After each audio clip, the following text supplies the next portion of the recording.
Haleluya. Selamat pagi, shalom. Shalom. Haleluya. Puji Tuhan kalau pada pagi hari ini kita kembali berkumpul bersama-sama untuk beribadah di hari Minggu yang indah ini. Bukan karena kuat dan gagah kita, tapi karena anugerah dari Tuhan. Amin. Haleluya. Haleluya.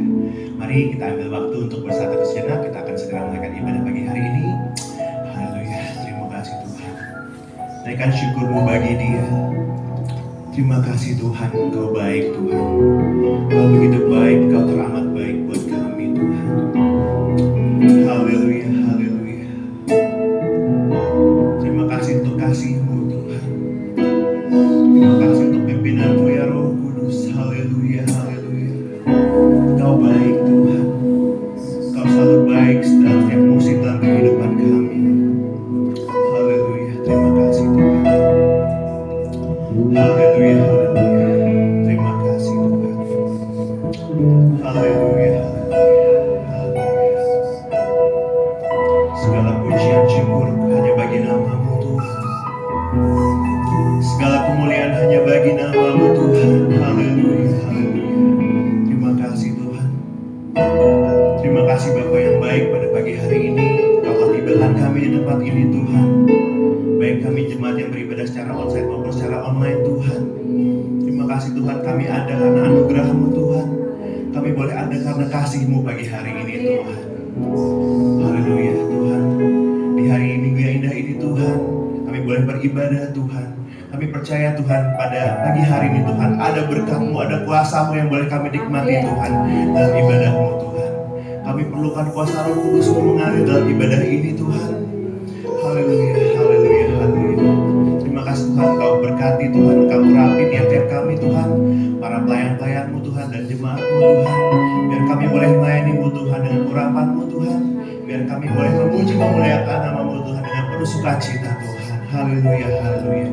Terima kasih Bapa yang baik, terima kasih Roh Kudus. Haleluya. Dan kami siapkan untuk memulai hati kami Tuhan, untuk memulai ibadah pada pagi hari ini Tuhan. Percaya, katakan bersama-sama, amin. Haleluya, haleluya.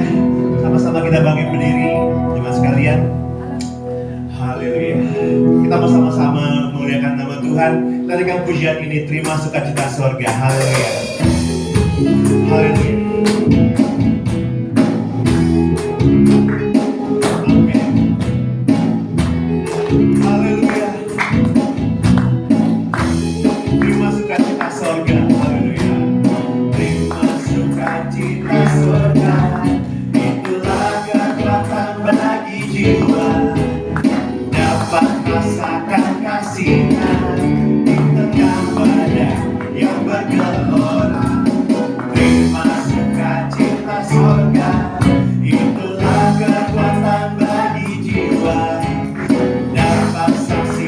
Kuasanya tak berubah badai yang bergelora. Haleluya, Kau ada dalam hatiku, akan panas semangatku, akan hilang kekuatan. Haleluya, amin. Ku mau bersorak lagi, sukacita surganya tak penuhi tempat ini. Amin. Haleluya. Lebih lagi kita bersukacita dalam Tuhan. Haleluya. Terima sukacita surga. Terima sukacita surga. Itulah kekuatan bagi jiwa. Dapat rasakan kasih-Nya di tengah badai yang bergelora. Terima sukacita surga. Itulah kekuatan bagi jiwa. Amin. Dapat saksikan kuasa taklukkan badai. Haleluya, haleluya, haleluya.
atas semangatku, takkan hilang kekuatanmu. Haleluya, ku bersorak lagi. Bersukacita surga nyata, amin. Sukacita surga nyata, sukacita surga nyata, baru hidup. Sukacita surga nyata.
kami rindukan Tuhan. Hadirat-Mu yang kami perlukan ya Roh Kudus memenuhi setiap kami. Haleluya. Haleluya, haleluya Yesus. Mengalir kuasa-Mu Tuhan. Mengalir kuasa-Mu Roh Kudus. Haleluya. Amin, amin Tuhan.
Tuhan, kami percaya Tuhan hadirat-Mu memenuhi kami di pagi hari ini ya Tuhan. Kami bisa bebas memuji memuliakan Kau ya Tuhan. Sebentar saatnya kami mau mendengarkan firman-Mu. Kau tolong berkati hamba-Mu yang akan menyampaikannya ya Tuhan. Kau tolong berkati kami juga yang mendengarkannya. Jikalau ada kuasa setan roh jahat yang mau mengganggu kami dalam menikmati firman-Mu, kami patahkan, hancurkan dalam nama Tuhan Yesus. Dan Yesus berkuasa supaya firman-Mu ini bisa berguna bagi kami, bagi kehidupan kami ya Tuhan. Sebelumnya kami juga akan memberikan korban persembahan. Kau tolong berkati persembahan yang akan kami beri, supaya persembahan ini bisa menjadi lebih lagi untuk kami memuliakan Engkau. Hanya di dalam nama Tuhan Yesus Kristus kami telah berdoa dan mengucap syukur. Haleluya, amin. Mari silakan duduk kembali. Kita akan memberikan korban persembahan yang pertama. Haleluya. Bagai Raja Wali.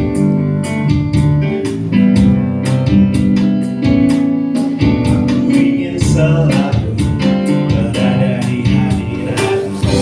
Aku ingin selalu terlindung dalam naungan-Mu.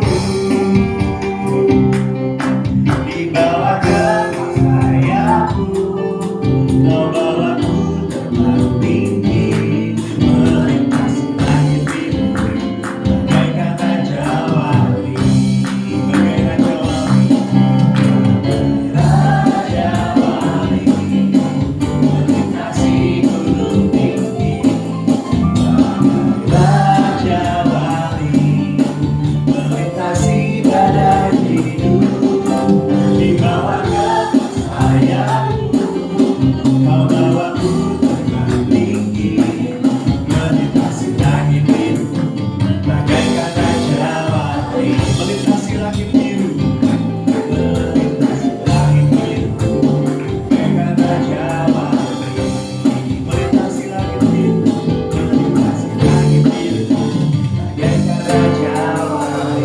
Dapat mendengarkan firman Tuhan. Waktu saat ini akan serahkan kepada Bapak Gubernur.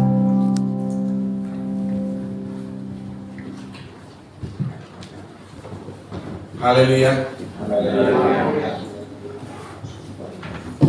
Salam sejahtera dalam kasih Tuhan kita Yesus Kristus.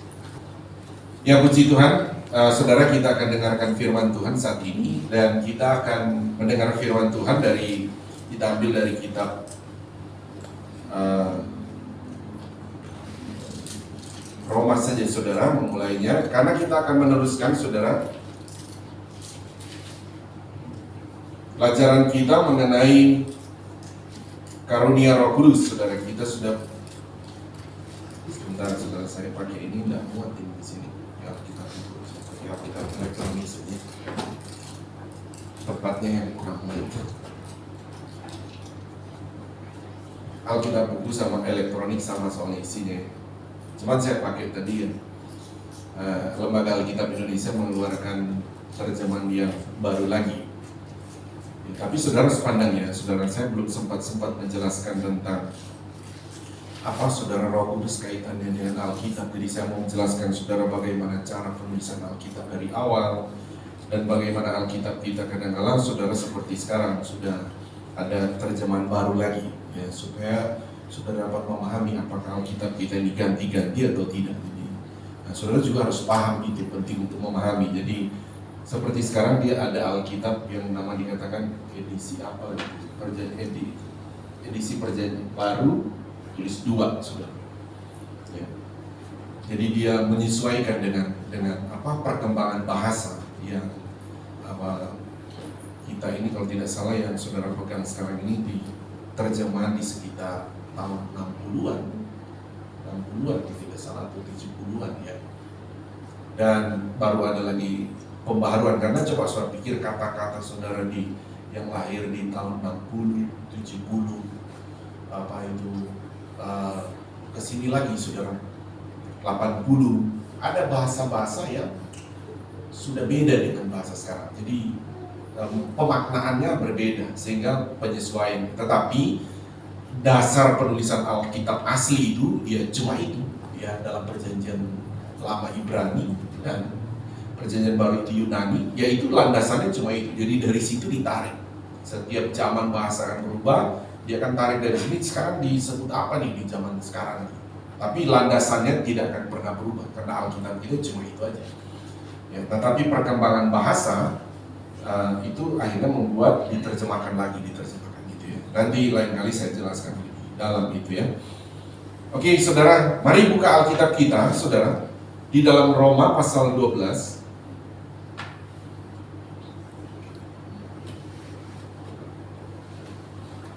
Roma pasal yang ke-12,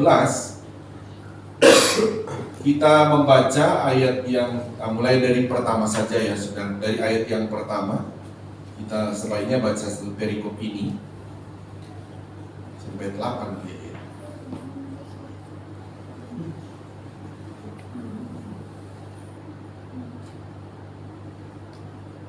Mari jemaat Tuhan bangkit berdiri, di lantai bawah juga bangkit berdiri.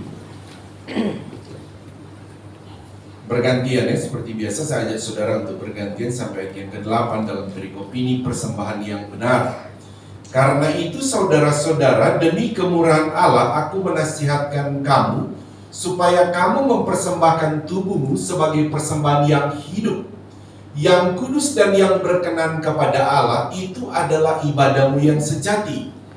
Janganlah kamu menjadi serupa dengan dunia ini, tetapi berubahlah oleh pengetahuan dirimu, sehingga kamu dapat membedakan dengan kehendak Allah, apa yang baik, yang berkenan kepada Allah, dan sempurna.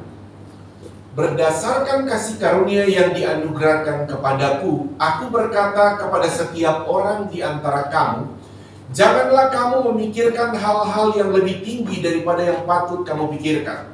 Tetapi hendaklah kamu berpikir begitu rupa sehingga kamu menguasai diri menurut ukuran iman yang dikaruniakan Allah kepada kamu masing-masing. Sebab sama seperti pada satu tubuh kita mempunyai anggota, tetapi tidak semua anggota itu mempunyai tugas yang sama. Demikian juga kita, walaupun banyak, adalah satu tubuh di dalam Kristus. Tetapi kita masing-masing adalah anggota yang seorang terhadap yang lain. Demikianlah kita mempunyai karunia yang berbeda-beda menurut kasih karunia yang ada gerakan kepada kita. Jika karunia itu adalah untuk berbuat, dan kita melakukan semua Jika karunia untuk melayani, baiklah kita melayani. Jika karunia untuk mengajar, baiklah kita mengajar. Jika karunia untuk menasihati, baiklah kita menasihati. Siapa yang membagikan sesuatu, baiklah dia memberikan kita. Siapa yang memberi pikiran, baiklah dia memberikan rajin. Siapa yang menunjukkan kekurangan, hendaklah dia melakukan dengan sukacita. Amin. Tuhan berkati, silakan duduk kembali. Sebagaimana saya katakan tadi, saudara, kita akan melanjutkan pelajaran kita, saudara, mengenai Roh Kudus kaitannya dengan karunia-karunia, dan kita sudah belajar tentang karunia-karunia. Roh Kudus itu adalah pribadi dan Roh Kudus itu memberikan karunia-karunia kepada orang percaya. Nah, kita sudah bahas lalu, saudara, karunia bahasa roh dan karunia menafsirkan bahasa roh, ya, dan kita sudah bahas juga kemarin karunia memberitakan Injil. Sehingga saudara memahami bahwa karunia apa yang ada pada saya, ya, dengan pelajaran-pelajaran ini saudara mulai menyadari, oh ternyata saya punya karunia ini, kan begitu saudara.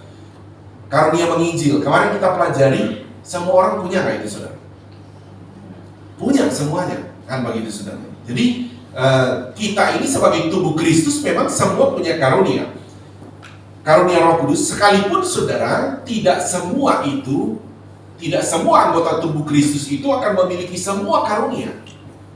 Ya, yang jelas bahwa di dalam tubuh Kristus, di dalam setiap pribadi kita Alkitab berkata tadi, saudara, dalam Roma pasal 12 ini adalah kita sebagai tubuh Kristus dan Allah atau Roh Kudus mengaruniakan di dalam tubuh Kristus itu kepada setiap kita karunia-karunia. Namun di dalam karunia-karunia ini dikatakan tadi bahwa seperti tubuh kita, tidak semua dalam organ tubuh kita ini, saudara, hanya berisikan jantung saja. Tidak semua kita hanya, oh saya di dalam tubuh saya cuma ada jantung di dalam, oh cuma ada paru-paru. Tidak, saudara. Itu berlain-lainan, tetapi Semua, entah paru-paru, entah jantung, entah darah, entah liver, entah empedu, dan lain sebagainya. Mereka punya fungsi berbeda-beda. Tetapi semua itu untuk kehidupan tubuh kita. Bisa paham saudara ya? Semua organ itu untuk kehidupan tubuh kita. Nah, demikian juga karunia dikatakan saudara, di dalam kita berbeda-beda. Kita mungkin menyadari, oh saya nggak punya karunia bahasa roh. Saudara begitu kan, saudara? Tetapi bukan berarti saudara tidak punya karunia bahasa roh, terus saudara tidak seolah-olah tidak berfungsi dalam tubuh Kristus. Saudara punya karunia yang lain. Amin ya. Saudara punya karunia yang lain. Nah, di dalam Roma pasal 12 dikatakan begini, saudara. Jadi ayat 1 sampai 8 di perikopnya kan persembahan yang benar. Karena itu saudara-saudara, demi kemurahan Allah aku menasihatkan kamu, dikatakan, supaya kamu mempersembahkan tubuhmu sebagai persembahan yang hidup. Kenapa kita harus persembahkan tubuh kita? Karena di dalam tubuh kita karunia itu ditaruh. Amin, saudara. Ini memang konteks persembahan tubuh, bukan persembahkan uang, bukan persembahkan harta. Tuhan tidak akan pernah taruh karunia itu dalam uang. Haleluya, saudara. Bukan berarti saudara tidak beri persembahan uang, bukan, ini konteksnya beda. Bicara konteks persembahan uang, harta itu beda. Tapi kalau konteks dalam Roma 12 dikatakan persembahkan tubuhmu. Kenapa harus dipersembahkan? Karena di dalam tubuh kita lah ditaruh karunia oleh Tuhan sebagai persembahan yang hidup. Kenapa saudara? Karena dikatakan yang hidup. Karena kalau orang sudah mati, udah karunia itu udah stop. Haleluya, saudara. Udah gak berfungsi lagi karunianya. Cuma selagi hiduplah karunia itu berfungsi dalam tubuh kita. Makanya Tuhan memberikan satu saudara, pelajaran bagi kita bahwa di dalam tubuh kita ada karunia, dan karunia itu dipersembahkan supaya berfungsi di dalam tubuh Kristus. Dan hanya selagi hiduplah karunia itu bisa berfungsi bagi kita. Nah, saudara, ada bermacam-macam tadi ya, saudara. Karunia, kalau saya ajak saudara melihat dari ayat 6, 7, 8, ada banyak karunia di sana. Coba kita mulai dari ayat 6 lagi, baca di sana sama-sama ya. Coba kita lihat. Ayat 6, 1, 2, 3. Demikian kita mempunyai karunia yang berlain-lainan. Menurut siapa? Kasih karunia yang dianugerahkan kepada kita. Jadi sekali lagi tahan dulu ya ayatnya ya. Jadi kita harus sadar, kita ini punya karunia dari Roh Kudus berlain-lainan. Amin. Yang menganugerahkan itu Roh Kudus. Kita tidak bisa pilih. Saya mau dong karunia ini, saya mau dong karunia. Tidak bisa pilih. Itu Roh Kudus yang anugerahkan. Haleluya, saudara. Saudara mau minta kepada saya, pendeta, saya mau dong karunia ini. Tidak bisa juga, saudara. Itu memang langsung dari Roh Kudus. Hanya saya memberi pelajaran dari sini, saudara, karunia-karunia yang ada saudara pahami. Selanjutnya saudara bertanya kepada Roh Kudus, karunia apa yang ada pada saya?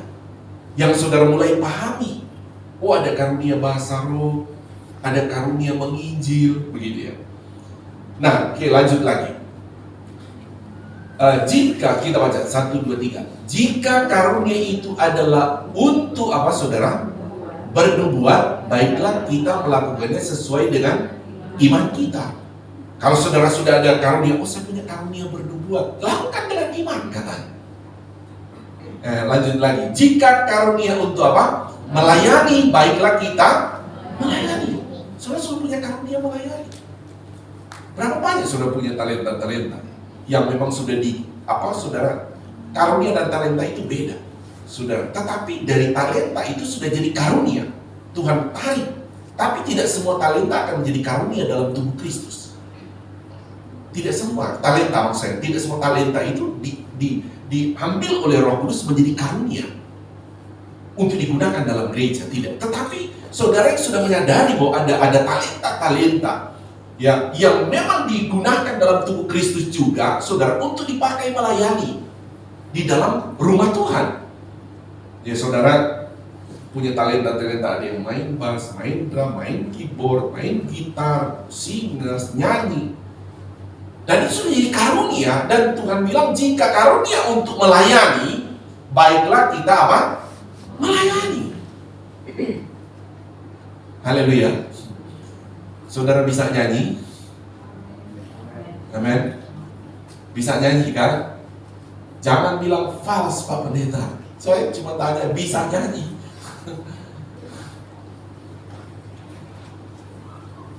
Nanti itu jadi singers, melayani. Tuhan bilang kalau itu sudah dikaruniakan.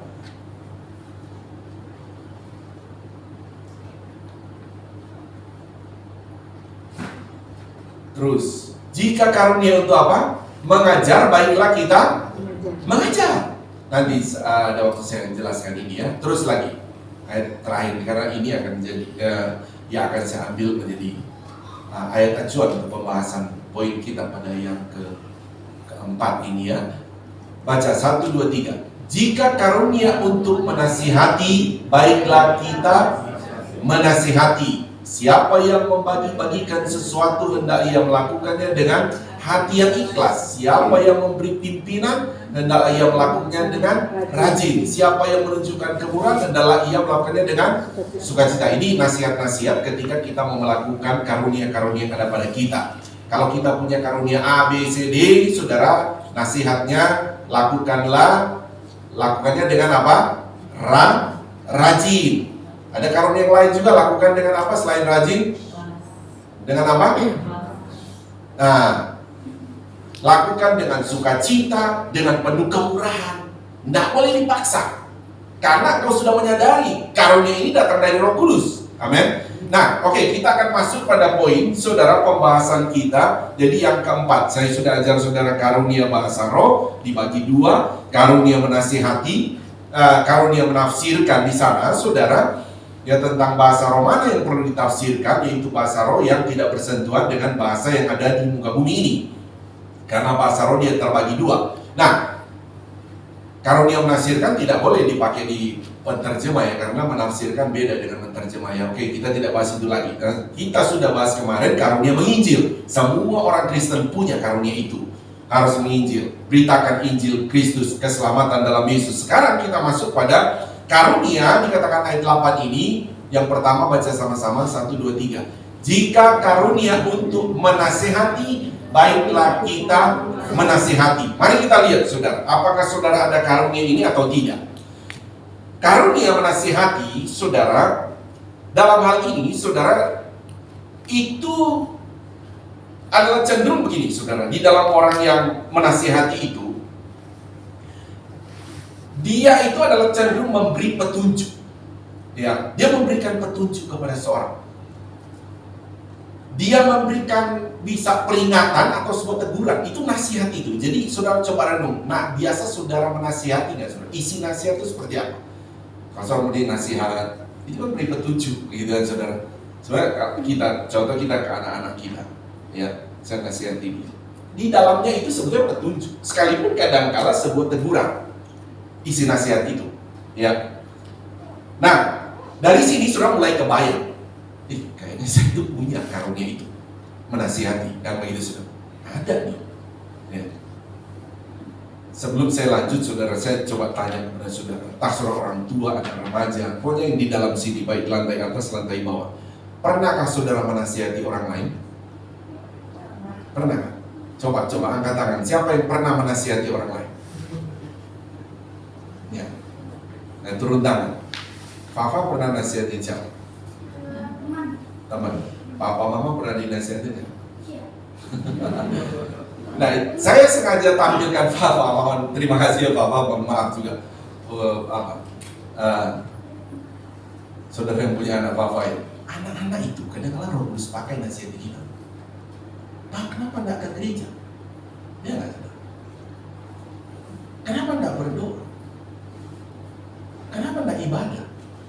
Anak-anak belum bisa. Karena ini karunia makanya begini ya saudara, anak-anak kalau dia bicara itu bukan berarti anak-anak nasihatin orang tua, hati-hati loh saudara.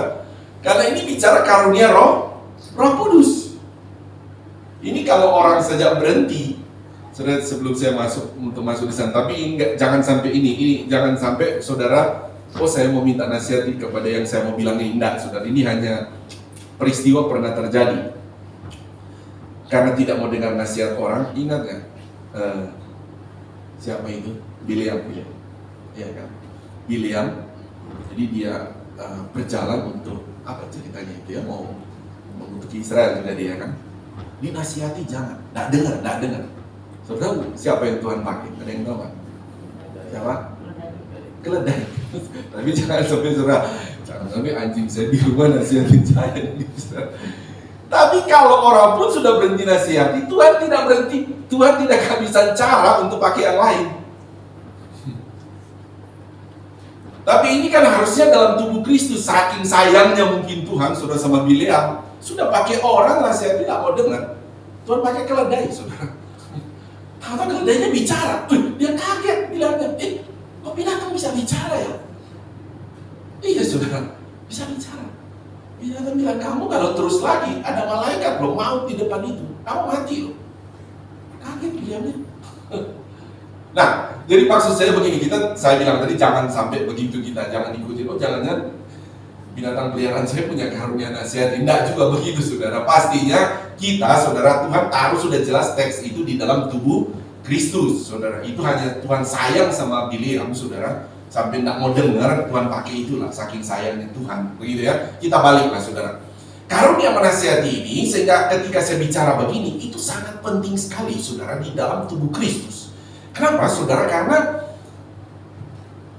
siapa lagi saudara yang bisa berani saudara menasihati kita? Pertama begini, kalau kita orang tua, begitu saudara, kita sebagai orang tua, kita pertama bapak-bapak, kita kepala rumah tangga. Ya saudara, istri nasihati kita, dia udah deg-degan saudara. Nasihatin suami, udah mikir nih, mau bicara dari mana? Kalau kita suami kan langsung gitu ya, bicara aja udah. Dia tersinggung nggak tersinggung, hajar aja kalau kita suami kan gitu. Anak kita langsung sikat aja.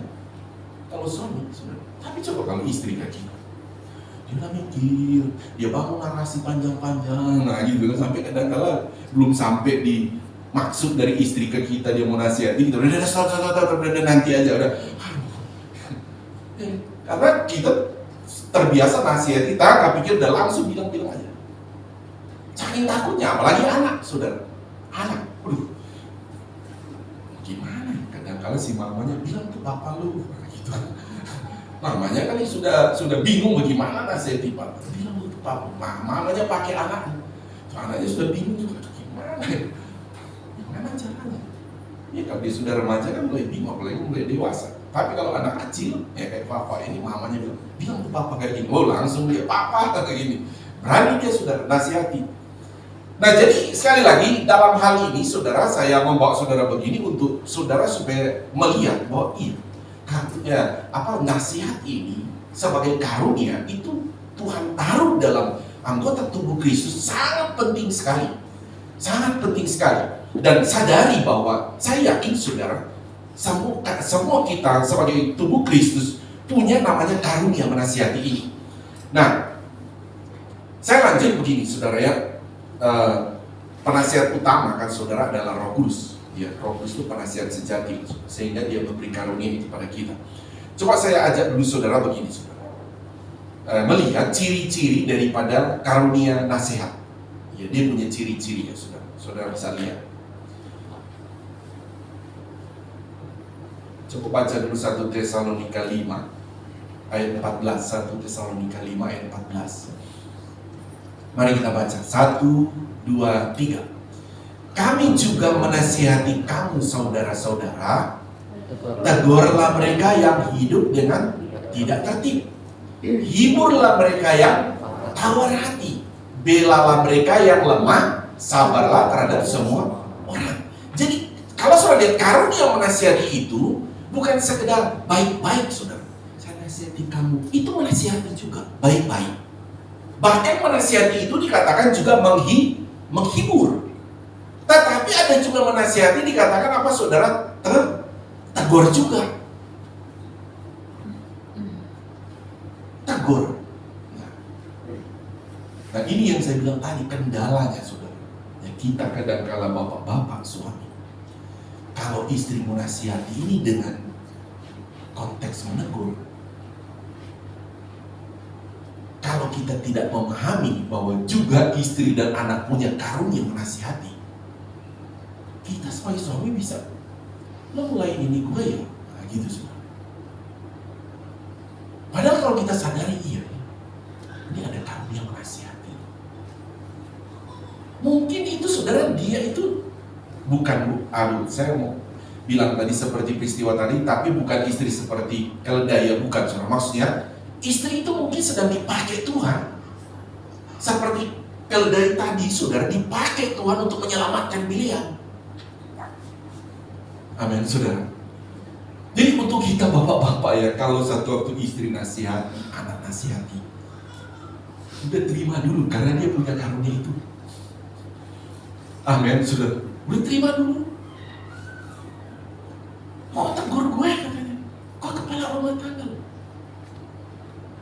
Coba kita terima dulu, saudara.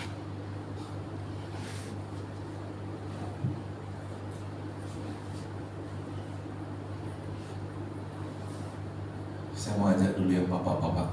Bapak-bapak bisa bilang amin. Siap dinasihati oleh istri sekalipun teguran dari anak. Kalau anak nasihati kita, mau terima. Amin bapak-bapak ya. Iya saudara, kadang-kadang kita orang tua kalau anak bicara juga kadang-kadang kita bilang, lu tahu apa lo, masih anak-anak. Gitu saudara. Kita coba renungkan dulu, anak kita memang dia nggak tahu apa-apa, tapi dia ada Roh Kudus. Amin saudara. Dia juga punya Roh Kudus. Tapi cirinya kalau dia negur kita bawa kepada kebenaran. Pokoknya semua itu saudara harus dipegang. Anak ini kok nasihati saya kepada kebenaran ya. Nah, itu harus ditangkap, nggak boleh langsung diabaikan. Nah, mari kita lihat ya ciri-cirinya, saudara. Selain tadi yang menegur dan lain sebagainya, itu soalnya bagian terakhir. Mari kita lihat. Jadi dia punya ciri juga, dikatakan saudara, ketika orang menasihati, punya karunia menasihati, siapa pada yang ringan ya. Tadi saya mulai saudara pada yang berat, membuat saudara tersentak. Tapi saya mau bahas saudara begini. Karunia menasihati, dia punya ciri saudara adalah Alkitab berkata dalam kitab Amsal, orang itu, dia itu memberikan semangat kepada orang lain. Nah ini saya bilang penting bagi kita, entah dalam tubuh Kristus, dalam sebuah gereja tubuh Kristus, atau dalam gereja, dalam keluarga kita, memberikan semangat satu dengan yang lain. Kenapa saudara? Karena sekalipun kita sebagai tubuh Kristus, saudara ada saatnya lemah. Kenapa Tuhan berkata dalam Roma pasal 12 tadi seperti organ tubuh itu? Coba begini saudara, seperti begini. Saya kemarin masuk rumah sakit. Masuk rumah sakit diperiksa langsung di apa itu? Diperiksa jantung. Apa? EKG ya, EKG. Oh, semua periksa. Sudah lemas gitu. Sakit di sini. EKG. Masuk setelah cepat hasilnya datang. Pak Pendeta jantungnya bagus, tidak ada masalah. Tapi saya sedang sakit. Maksud saya begini saudara. Organ tubuh saya yang lain itu sehat. Tapi ada organ tubuh yang sedang sakit. Bisa paham saudara? Tapi jantung ini tidak menopang, dia tetap berfungsi. Dia sehat. Tapi yang lain sakit, yang mesti diobati. Nah, Tuhan menggunakan organ tubuh. Saudara mungkin pernah sakit juga kan? Kan tidak semua jadi sakit, tapi ada organ tubuh lain yang sakit, mempengaruhi yang lain tidak maksimal. Nah, begitu juga kita, saudara, di dalam tubuh Kristus ini, saudara, kadang-kala ada yang orang yang, aduh dia sudah lemah, ya kan, saudara? Atau dalam organ tubuh, aduh, anak saya kok rohaninya mulai lemah. suami saya rohani mulai lemah, istri saya mulai lemah rohaninya, orang tua saya mulai lemah rohaninya. Nah, di sini saudara ingat ada karunia menasihati untuk dalam konteks menyemangati dia. Amin. Makanya kan ada istilah juga kalau orang sakit, saudara pergi ke rumah sakit, saudara kan ini juga karunia harus pakai, karunia menyemangati. Iya kan saudara? Menyemangati. Jangan saudara pergi besok orang rumah sakit, oh sakit ya, oh lu kemarin loh, baru minggu lalu teman saya sakit kayak gini, lewat loh. Waduh, itu bukan karya tulisnya. Itu jangan pakai, itu bukan karunia menasihati itu, saudara. Jadi dia punya ciri, saudara, karunia menasihati, dia memberi semangat. Coba saya minta dulu saudara, ayat pendukung Amsal 18 ayat 14. Amsal 18 ayat yang ke-14. Kita baca bersama-sama ya. 1, 2, 3. Orang yang bersemangat dapat menanggung penderitaannya. Tetapi siapa yang akan memulihkan semangat yang patah? Jadi dalam tubuh Kristus juga, saudara, ada orang yang kadang-kadang dia menderita. Tapi tidak akan semua. Sama seperti Tuhan menggambarkan dalam organ tubuh, ada kadang-kadang organ tubuh kita menderita. Tapi dengan otomatis kan organ tubuh lain yang menopang dia. Iya kan saudara?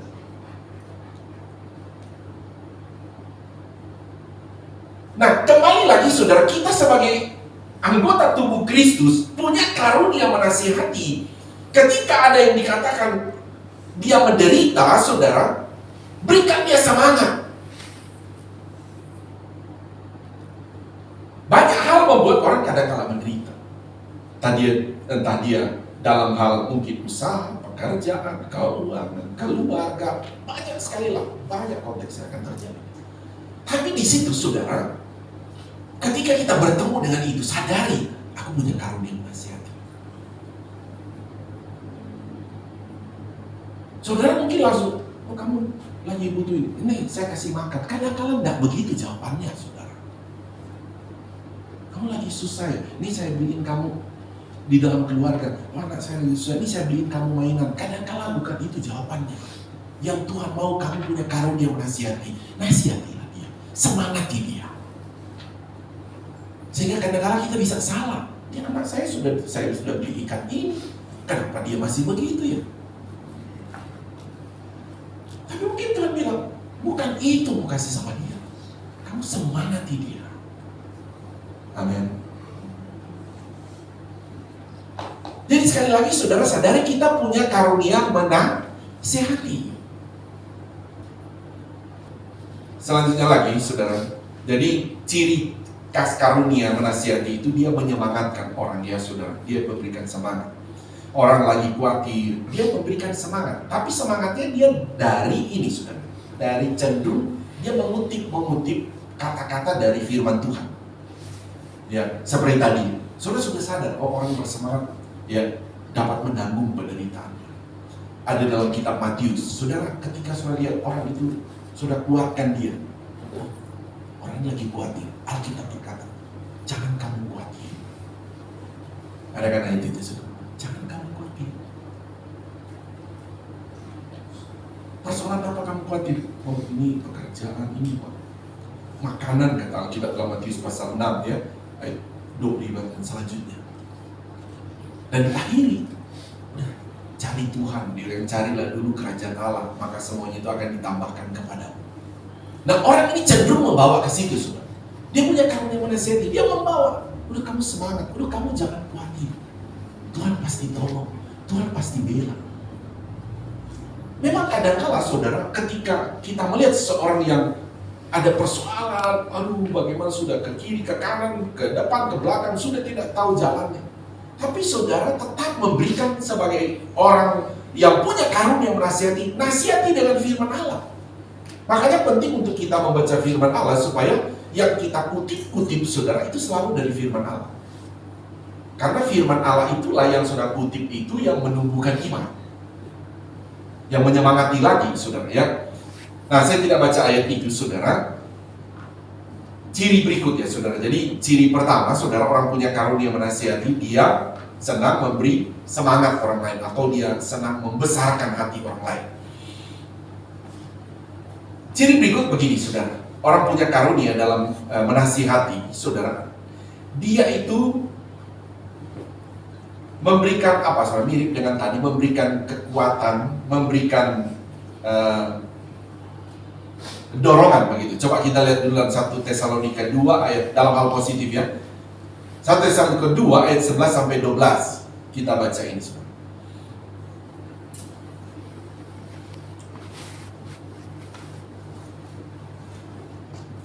Jadi dia memberikan satu dorongan ya, dorongan rohani. Baca 1, 2, 3.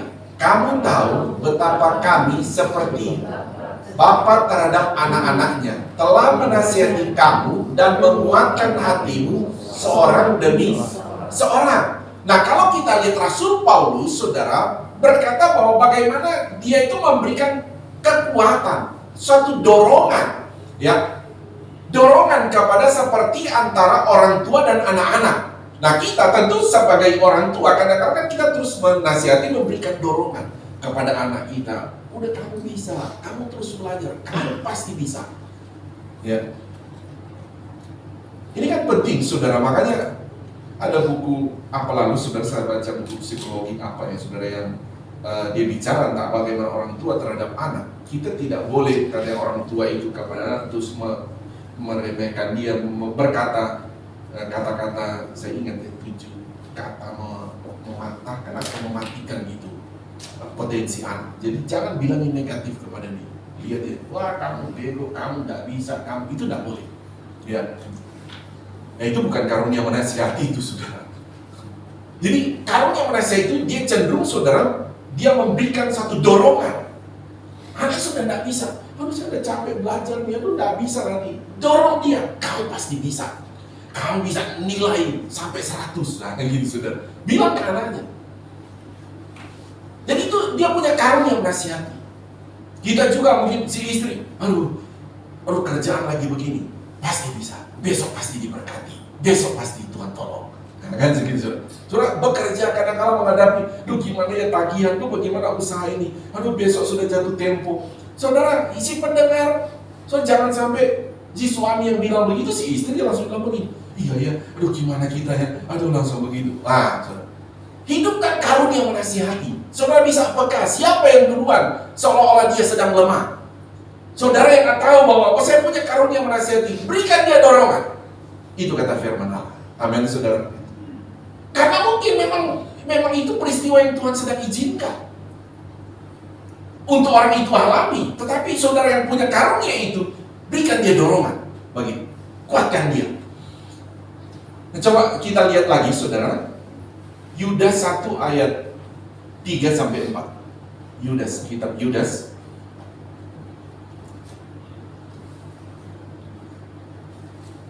Ini bukan Yudas Iskariot ya, saudara, ya. Bukan Yudas yang menjual Tuhan Yesus. Ini Yudas, saudara Tuhan Yesus sebetulnya, ketika anak Yusuf dan Maria juga, saudara Yakobus. Baca 1, 2, 3. Saudara-saudaraku yang kekasih, sementara aku bersungguh-sungguh berusaha menulis kepada kamu tentang keselamatan kita bersama, aku merasa terdorong untuk menulis ini kepada kamu dan menasihati kamu, supaya kamu tetap berjuang untuk mempertahankan iman yang telah disampaikan kepada orang-orang kudus. Sampai 4 ya.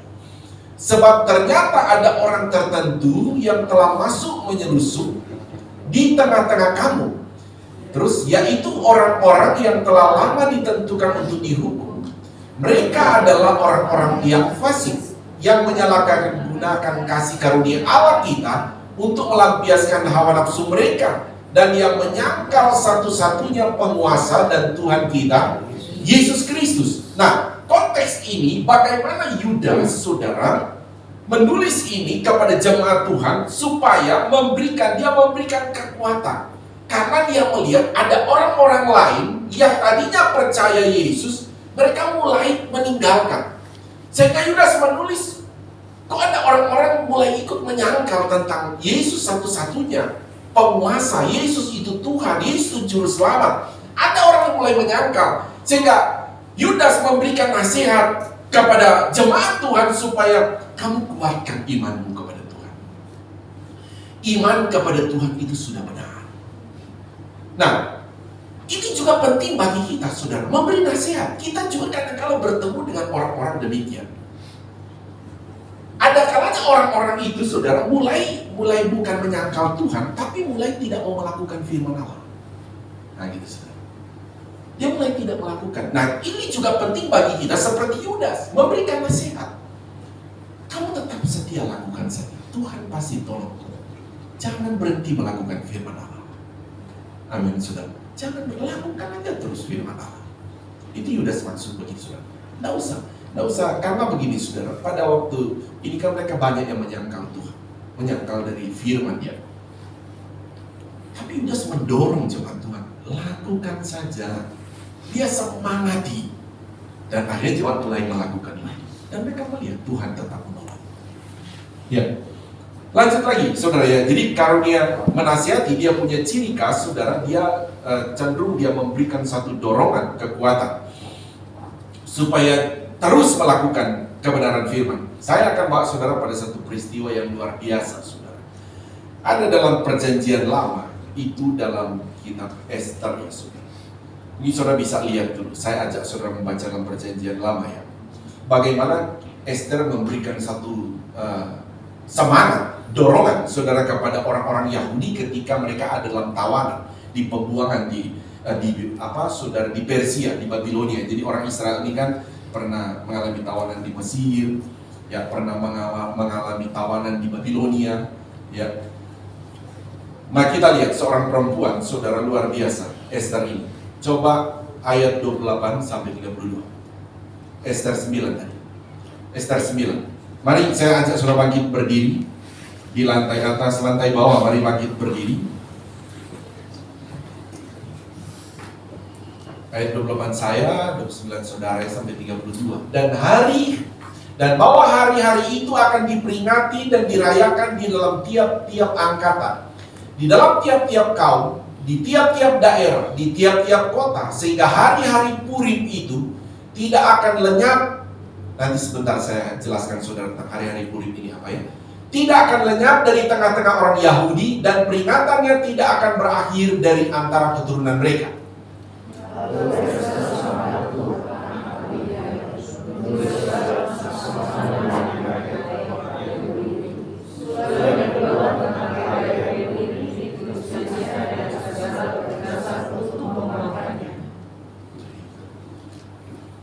Lalu dikirimkanlah surat-surat kepada semua orang Yahudi. Tadi surat untuk menguatkan ya. Jadi Ester mengirim surat kepada seluruh orang Yahudi supaya menguatkan mereka. Tidak melalui surat, jadi surat juga bisa melalui WA, menguatkan orang. Apalah saudara bisa kirim untuk menguatkan orang. Di dalam ke-127 daerah kerajaan Ahasiweros, dengan kata-kata salam dan setia.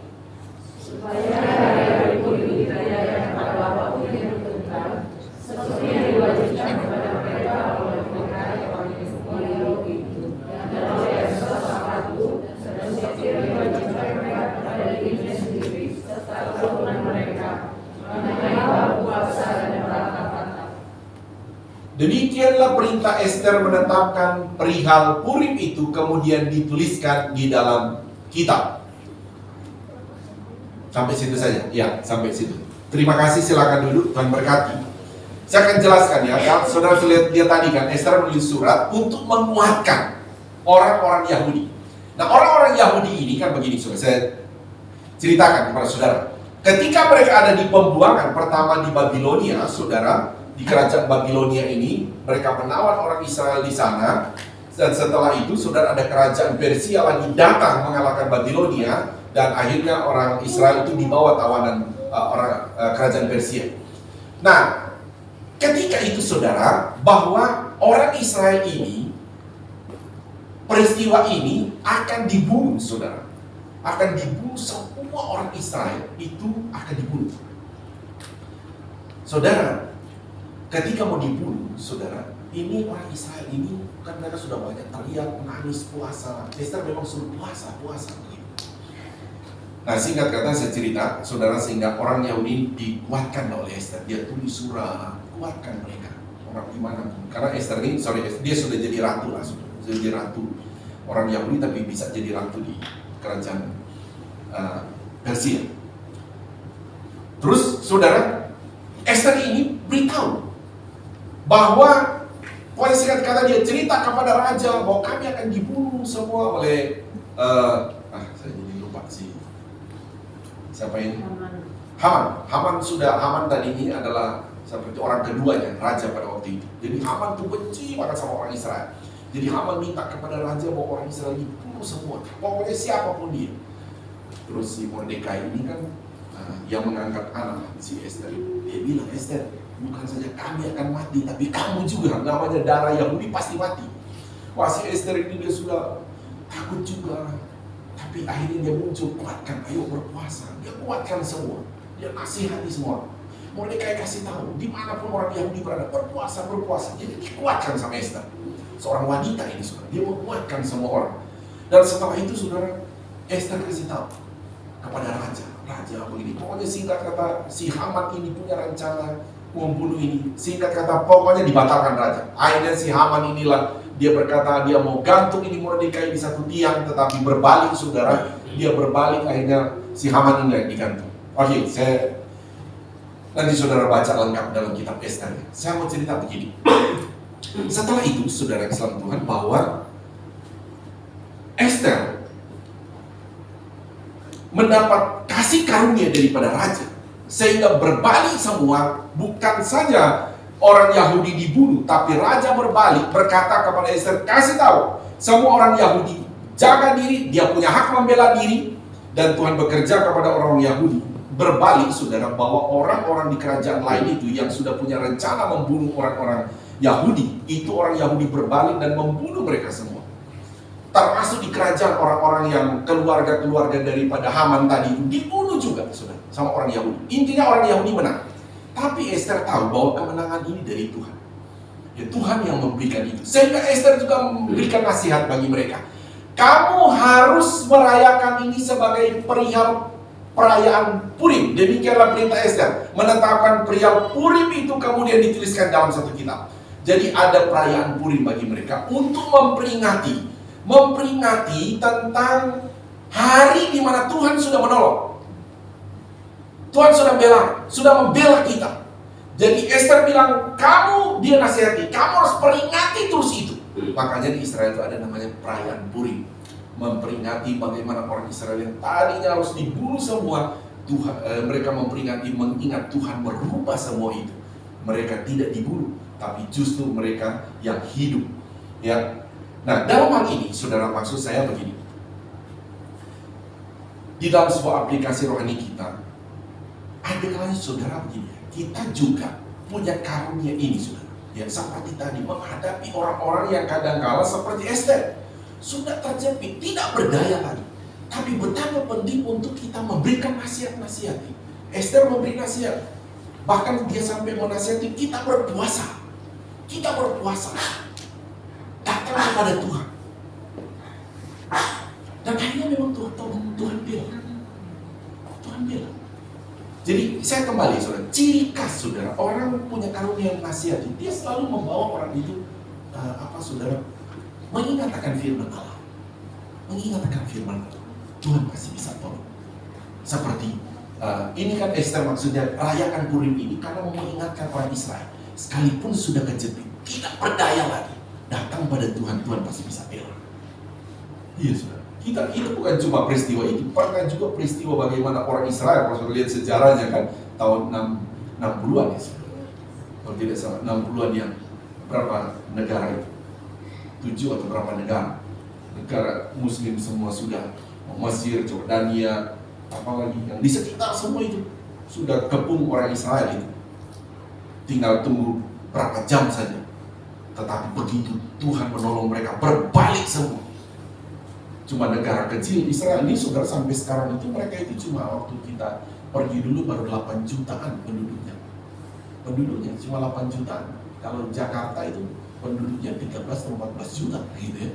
Ini cuma satu Jakarta, ini satu negara saudara, penduduknya cuma 8 juta, sekarang kalau tidak salah sudah mencapai 9 juta. Tapi bisa dibilang negara terkuat secara militer di dunia, kalian bisa lawan. Tapi tahun mereka kan baru mendirikan negara lagi, saudara, setelah dikuasai negara-negara muslim itu, baru mendirikan di sekitar 1947 atau 46. Mulai membangun negara kecil lagi terus. Tapi sekarang menjadi negara adikuasa dalam hal militer. Tahun 67 atau 66-67 mereka dikepung begitu. Mereka sudah tak berdaya juga. Tapi mereka ingat tentang Purim ini. Tuhan bisa tolong. Perlu diingat. Nah, maksudnya begini, kita punya karunia menasihati. Karena kalau kita memang didorong Tuhan, kita ada melihat orang lemah atau saya lemah. Soalnya ingatkan, kamu pernah nggak Tuhan tolong? Dulu kamu sakit Tuhan sembuhkan? Iya, Tuhan juga bisa sembuhkan. Dulu kamu pernah ngalami nggak ada uang? Tahu-tahu Tuhan buka jalan ada uang? Iya, Tuhan juga bisa kerjakan. Amin, saudara. Nasihati. Jadi ini ciri khas karunia menasihati, saudara. Tadi saya bilang saudara pernah menasihati orang, saudara pernah. Saya bisa katakan juga karunia menasihati, saya yakin ada semua pada jemaat Tuhan. Amin, saudara. Ada pada kita semua. Sehingga sebagai tubuh Kristus, saudara fungsikan karunia itu, saudara. Makanya karunia itu sudah jangan pernah berhenti ya. Sekalipun ada karunia yang saudara belum pelajari atau tidak ada pada saudara, atau saudara belum tahu, saudara mulai minta kepada Roh Kudus. Roh Kudus urapi karunia-karunia yang ada pada saya, supaya karunia itu berfungsi. Kedua, Roh Kudus urapi pribadi saya, supaya saya bisa bertindak terhadap karunia itu, melakukannya. Amin, saudara.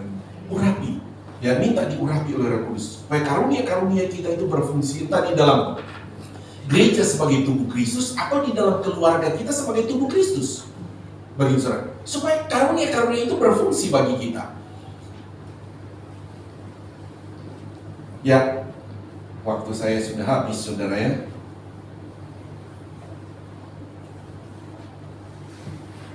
Nah, mungkin cukup situ, saudara. Nanti saya akan pindah lagi, saudara, dengan karunia yang lain. Jadi intinya, saudara, saya memberikan pelajaran pada saudara bahwa lalu saya sudah bilang ada berapa ya? 17 atau 19 karunia. Sehingga kita sudah pelajari tentang karunia bahasa roh. Itu dibagi dua, ada yang bahasa roh yang dimengerti dan tidak dimengerti. Ada karunia menafsirkan. Karunia menafsirkan itu adalah menafsirkan tentang bahasa roh yang tidak dimengerti itu. Baru kita karunia menginjil. Saudara, semua itu ternyata punya karunia menginjil. Penginjilan. Ada karunia menasihati. Semua tubuh Kristus punya karunia menasihati. Jadi sekali lagi, ketika kelak kita menerima nasihat, bilang saja dulu puji Tuhan. Karena ingat, jangan-jangan yang memberi nasihat itu adalah Roh Kudus. Amin. Karena karunia itu datang dari Roh Kudus. Jadi kalau kita dinasihati, sekalipun kita bapak-bapak kesal, tahan dulu. Amin. Dinasihati sama istri, ini sama anak, tahan dulu. Kalau perlu kita doa, Roh Kudus, ini dia nasihati karena saya tidak kasih uang jajan sama saya. Dia nasihati saya sebagai orang tua. Kalau anak ya, anak ini nasihati saya karena saya tidak kasih uang jajan, saya tidak penuhi dia punya ini, sehingga dia dendam. Atau ini memang datang dari Roh Kudus. Doa dulu, jangan langsung marahin dia. Atau kita bapak-bapak istri nasihati, doa juga dulu, jangan-jangan istri saya ini lagi sedang karena kesel uang belanjanya kurang atau gitu, sampai dia menasihati saya begini. Atau memang dari Roh Kudus. Jadi intinya doa dulu. Amin. Alkitab berkata dalam kitab Yakobus, hendaklah engkau cepat mendengar tapi lambat apa? Berkata-kata. Kan sudah. Cepat dengar. Kenapa cepat dengar? Jangan-jangan itu memang dari Roh Kudus. Tahu-tahu kita enggak seperti Bileam kan? Ngapain dengar? Ternyata dari Roh Kudus loh. Nanti keledainya bicara, oh dari Roh Kudus ternyata.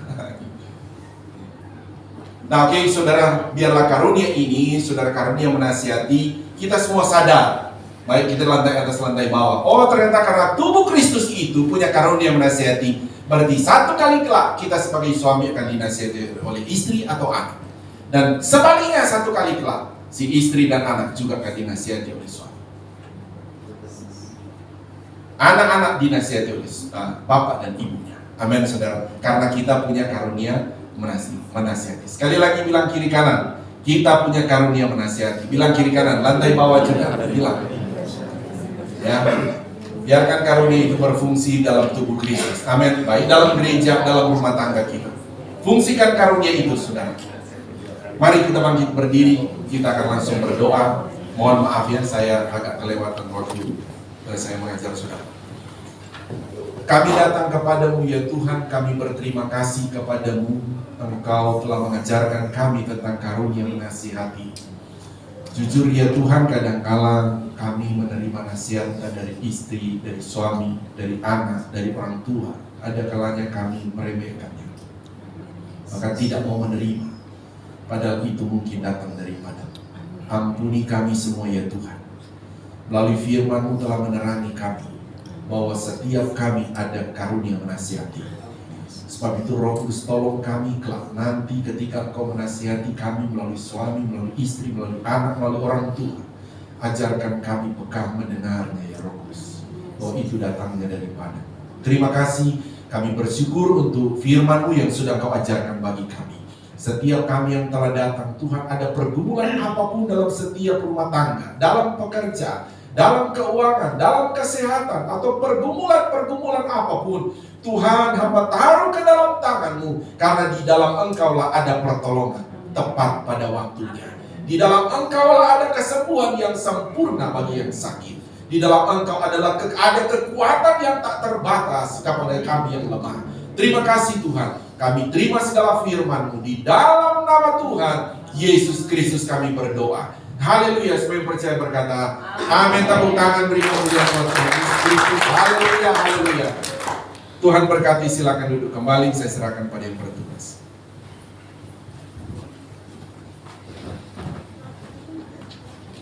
Haleluya. Puji Tuhan, kita telah diberkati oleh firman Tuhan yang telah kita dengar. Dan kita akan memberikan korban persembahan yang kedua. Petugas kolektor sangat untuk mempersiapkan diri. Dan kita akan berdoa untuk persembahan. Terima kasih ya Bapak atas firman-Mu. Dan firman kami, biarlah firman itu menjadi rema bagi kami ya Bapak. Tanpa firman-Mu kami tidak bisa apa ya Bapak, karena firman-Mu yang memberikan kami kekuatan. Engkau berkati Bapak Gembala kami yang telah menyampaikan firman-Mu. Engkau berkati keluarga dan anak-anaknya.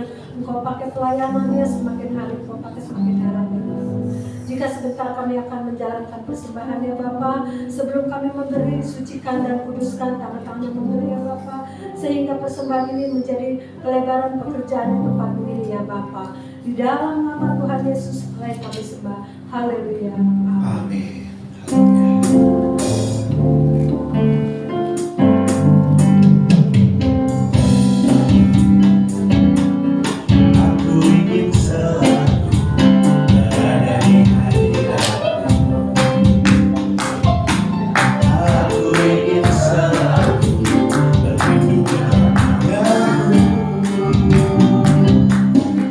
Di bawah kepas bayangan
Dan juga terima kasih atas segenap pelayan yang telah bertugas pada pagi hari ini, tim Praise and Worship, tim multimedia, tim dokumentasi, dan bahkan kita semua jemaat yang telah hadir. Kita telah sama-sama melayani Tuhan di tempat ini. Dan kita akan mendengarkan pengumuman untuk kegiatan gereja kita selama sepekan ke depan. Dan bagi jemaat yang memberikan persembahan secara transfer, persembahan yang pertama yaitu persembahan operasional dapat ditransfer ke rekening BCA 128.145.5872 atas nama Bapak Diki Chandra Dinata.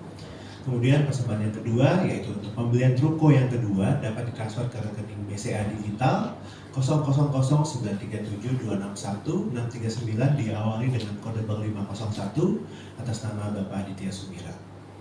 Kemudian bagi jemaat yang ingin memberikan persembahan persepuluhan secara transfer dapat ditransfer ke rekening BCA 7400516574 atas nama Bapak Yaja Manorek. Dan bagi jemaat yang sudah mentransfer, harap untuk menghubungi Bapak atau Ibu Gembala untuk didoakan setelahnya.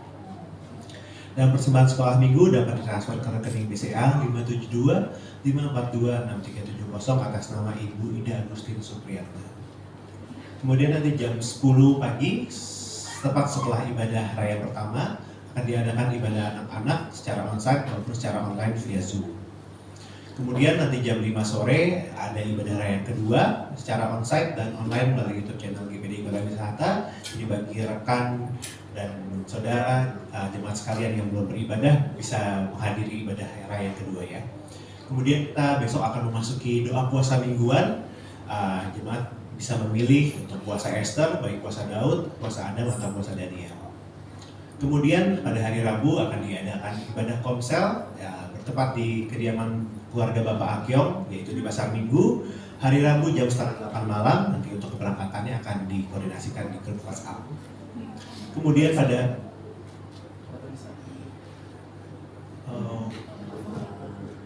di pastori. Jadi maaf, di pengumumannya ada kesalahan input, berarti hari Rabu ini di pastori ya. Hari Rabu komsel di pastori di Georgia TA 623 jam 7:30 malam. Kemudian pada hari Jumat akan diadakan ibadah gabungan yaitu Pelprep dan WSP jam 7 malam ya. Jadi mari kita menghadiri sama-sama ibadah ini. Kemudian pada hari Sabtu pagi jam 7 sampai jam 8 pagi diadakan doa pagi ya. Dan pada jam 6.15 sorenya, sorenya hari Sabtu diadakan ibadah remaja yaitu ibadah IMB. Jadi untuk kaum muda yang berjiwa muda, mari kita sama-sama menghadiri ibadah ini.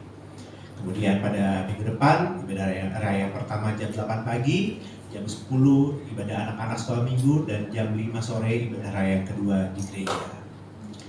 Baik, mungkin ada pengumuman tambahan dari baik, kita sama-sama bangkit berdiri, kita akan akhiri. Oh iya, ya. Oke, pengumuman tambahan, WSP ada menjual makanan untuk kegiatan diakonia, jadi sama-sama kita dukung untuk membeli barang yang dijual. Oke, kita akan berdoa, nanti Bapak Gembala akan berdoa. Ibu Gembala akan berdoa.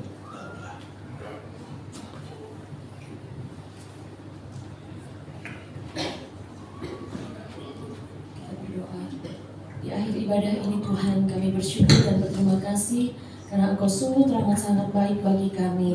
Sepanjang ibadah ini kami sudah lakukan dengan penuh sukacita dan kami boleh alami Tuhan lawatan-Mu bekerja.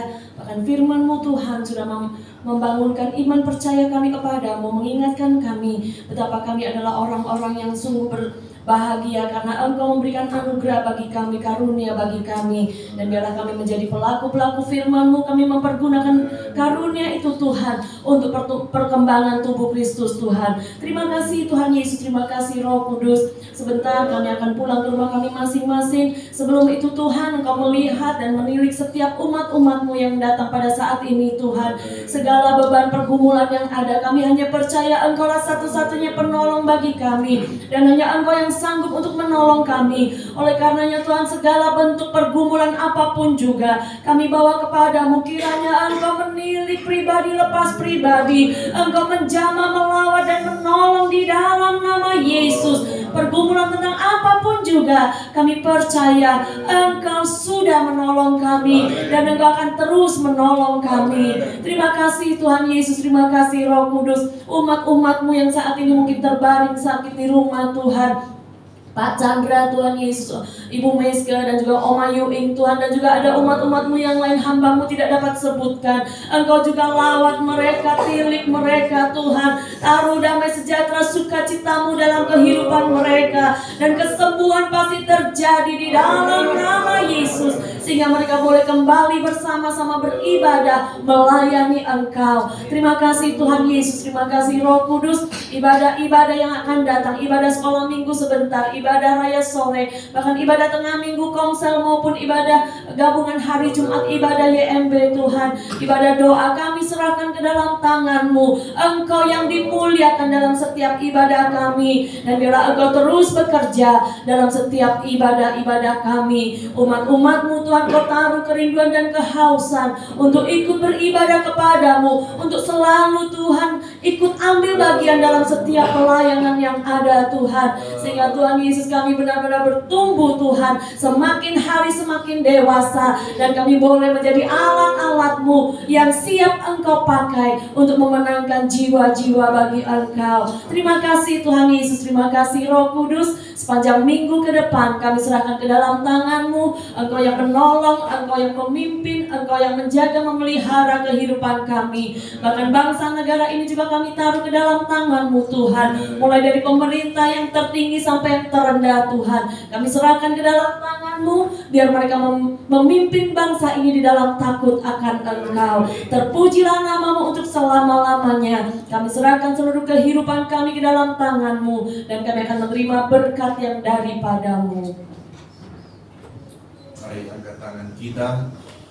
Haleluya. Ini kami anak-anak-Mu ya Bapa di sorga, mengangkat tangan kami kepadamu adalah terus pengakuan iman kami bahwa keselamatan hanya ada dalam nama Tuhan Yesus Kristus. Engkau juga yang menjadi sumber segala sumber berkat buat kami. Kami mohon memberkati kami semua dengan berkat-berkat rohani yang luar biasa. Juga mohon berkati kami dengan berkat-berkat jasmani secara luar biasa. Akhirnya saudaraku, terimalah berkat daripada Allah Bapa, cinta kasih sayang daripada Tuhan Yesus Kristus, penghiburan, persekutuan, kuat kuasa, urapan-urapan baru dari Roh Kudus, memberkati setiap pribadi kita, memberkati rumah tangga kita, memberkati keuangan kita, memberkati aktivitas kita semua. Saat ini sampai Maranatha, Tuhan Yesus Kristus datang kembali menjemput kita semua. Taruh tangan di dada, naikkan pujian ini.